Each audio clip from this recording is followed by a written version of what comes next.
বিশালগড় থানার অন্তর্গত ভাটি লাড়মা চিকনছড়া এলাকায় বিপদনাশিনী পুজোর অনুষ্ঠানে সাউন্ড বক্স বাজানোকে কেন্দ্র করে দুই প্রতিবেশীর মধ্যে মারাত্মক সংঘর্ষের ঘটনা ঘটেছে। এই ঘটনায় গুরুতর আহত হয়েছেন এক ব্যক্তি।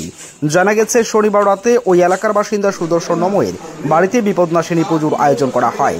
পুজোর উপলক্ষে গভীর রাত পর্যন্ত উচ্চ শব্দে সাউন্ড বক্স বাজানো হচ্ছিল বলে অভিযোগ। এর প্রতিবাদে প্রতিবেশী বাদল নম সুদর্শনের বাড়িতে গিয়ে শব্দ কমানোর জন্য অনুরোধ করেন, কিন্তু অভিযোগ এই কথাকে কেন্দ্র করে সুদর্শন নম, সজল নম, মধু নম এবং আকাশ নম মিলে বাদল নমের উপর সংঘবদ্ধভাবে হামলা চালান। এতে বাদল নম গুরুতরভাবে আহত হন। পরবর্তী সময় স্থানীয় বাসিন্দাদের সহায়তায় আহত বাদলকে বিশালগড় থানায় নিয়ে যাওয়া হয় এবং লিখিত অভিযোগ দায়ের করানো হয়। ঘটনার পর গোটা এলাকায় ব্যাপক উত্তেজনা ছড়িয়ে পড়ে। এই ব্যাপারে পুলিশ তদন্ত শুরু করেছে এবং অভিযুক্তদের খোঁজে তল্লাশি চালানো হচ্ছে। খবর রিপোর্ট ত্রিপুরা টিভি।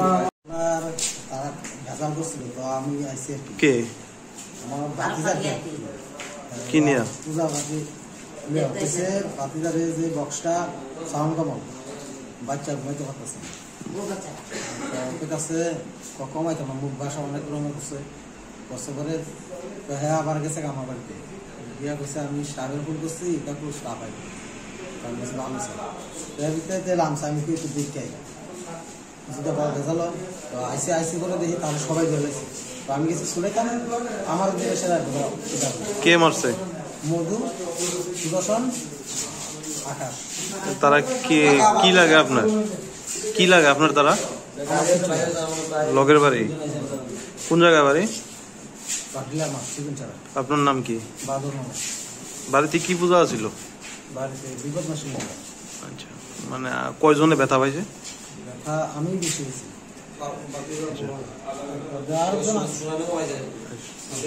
আপনার নাম কি? আমার নাম বাদল। এখানে একসঙ্গে বাড়ি? এখন কই আইছেন? কথা কইছেন পুলিশের সঙ্গে? কি কইছে পুলিশ? কালকে যাবে অ্যাকশন হবে।